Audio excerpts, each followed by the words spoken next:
Cruise. So I have a student that came in super, super eager, but she wasn't able to blend and she got frustrated really easily. She was getting 30% or below on every single spelling test. Kevin, add an E to the end of the speaker. There's a silent and not even bossy E. She really started just, I guess, impressing myself and herself in terms of just, oh my gosh, I can do this. So she went from getting 30% on her spelling test within like 5 or 6 weeks. Now she's getting 80%, 90% on some spelling tests. And she just like shocks herself. Like you'll ask her a question, she gets it and she goes, oh, so you need to just hang out with E. I knew it. I knew it. She went from just, performing below 50% on pretty much every assessment to now she can decode, she can encode, and she's moving on up.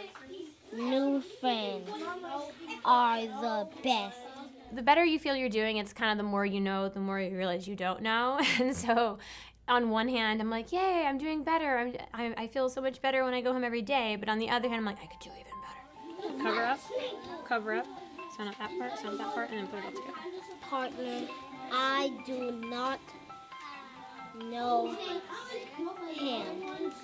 Good reading. The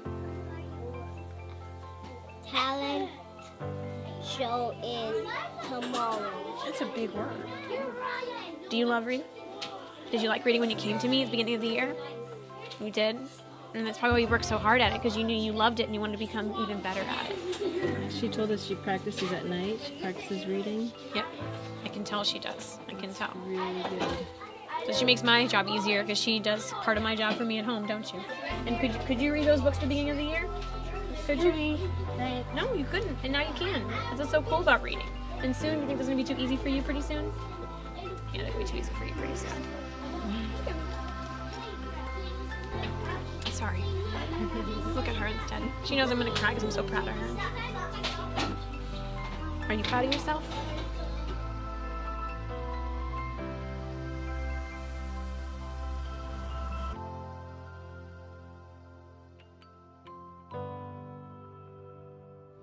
And number 6, what we're trying to do is look for the word that should be capitalized. That's a big one. So it says 6 houses on Adder Street have scarecrows in their front yard. Characteristics. Reading as a huge part of everything that we do every day has really helped my students become better readers.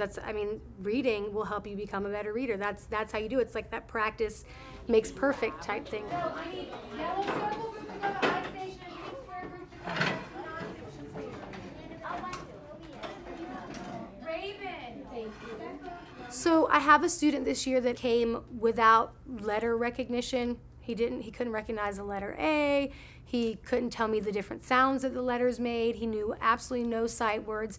And so last year was really kind of a breaking point for both of us in that was the first time I had experienced a student getting to 3rd grade being that far behind. And he really had no choice at this point but to learn how to read. But through a lot of really intense intervention, he's really been able to make amazing strides. Take out your reading notebooks and turn them to the vocabulary section. I need you to make sure you're doing the spelling. Very good.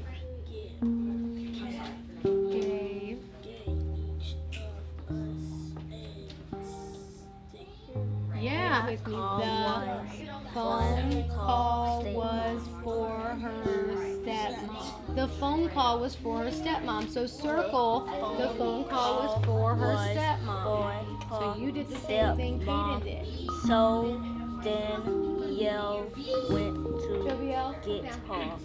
And to be at this point now and see the growth that I've already seen, I feel really optimistic moving forward that they are going to be able to make more than the gains that even I've projected. And they always do. I always am really hard on myself in the beginning.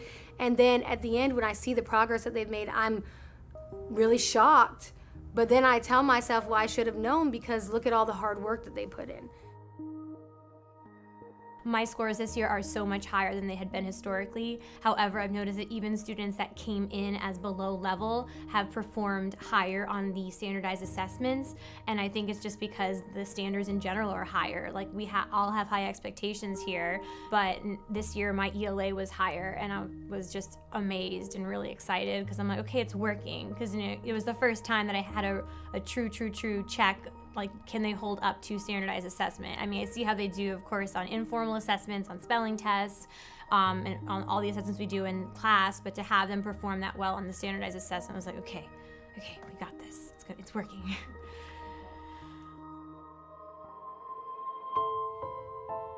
It's really disheartening when I start the year and I see how far behind a lot of my kids are. I stay here oftentimes really late trying to individually figure out what I need to do for each student to get them where they need to go. And in the beginning, I always feel like, how am I gonna do this? They all need so much help. What if I'm not enough for them? What if there's more that I should be doing? So it's kind of, never being satisfied with how you're doing. And once you kind of get that feeling of success, okay, when I learned this or did this, these are the results I got. You're like, okay, if I can keep my plan even tighter, if my class management could be better, how much more could I achieve to help them achieve? Because obviously their success is your success, and hopefully vice versa. So it's really easy as a teacher to doubt yourself and say, how can I do this? Caden, are you struggling with one of the words? Which one? Okay. So, say the word. Hard. All week. Very good. But then if you just keep persevering and you really put in the effort to make sure that you're doing what you feel like is right for the individual students in your classroom, you're always going to be successful.